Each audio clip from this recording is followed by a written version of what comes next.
Nilesh Shah, I'll take the conversation slightly forward. We've got opinions on the long-term taxation structure, but the other aspect, Nilesh, which needs to be addressed is that what can the finance minister do essentially to ensure that profitability and earnings, they go higher? Ultimately that is what matters for a long-term investor. You want visibility on cash flows, and you want to be convinced that a new profit cycle and a new growth cycle has started.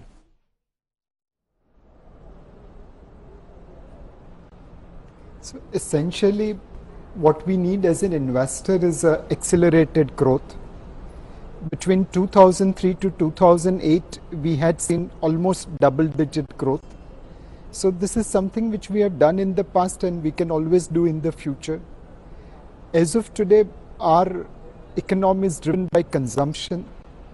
And if we can boost consumption further by cutting taxes at the bottom of pyramid, that will be good from the budget point of view as well as from an economy point of view. The second one is that private capex is on the back foot. Yesterday we saw revision in previous numbers where it showed that there is some revival in investment, but anecdotally private investment is on the back foot.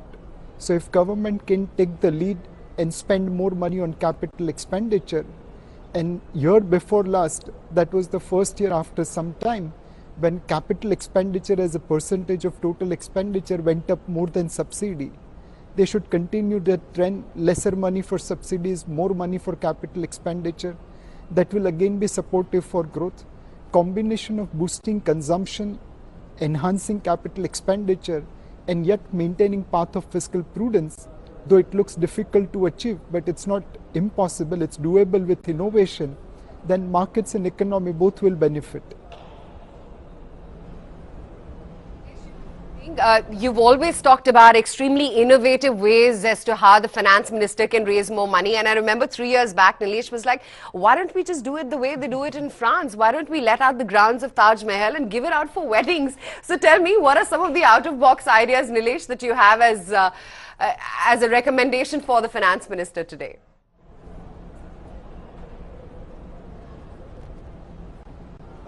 There are a couple of things which one can do. One is plugging the tax loopholes.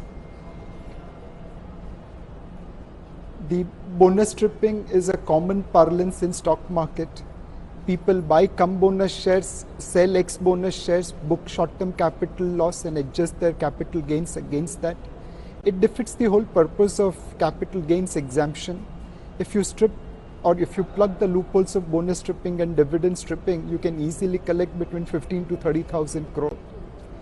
We have always done piecemeal divestment by offering discount to investors. Even though our experience of divesting Hindustan Zinc and Maruti Udyog on a strategic basis has given us far more premium and far more value creation than what we can imagine.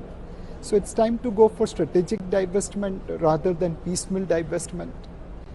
If you look at some of the assets which Government of India has, they are asset rich but liquidity poor. VSNL was divested in 2002, but there is a 700-acre land belonging to the government which is yet not monetized. If you can do it after a gap of 16 years, you can raise 15 to 20,000 crore.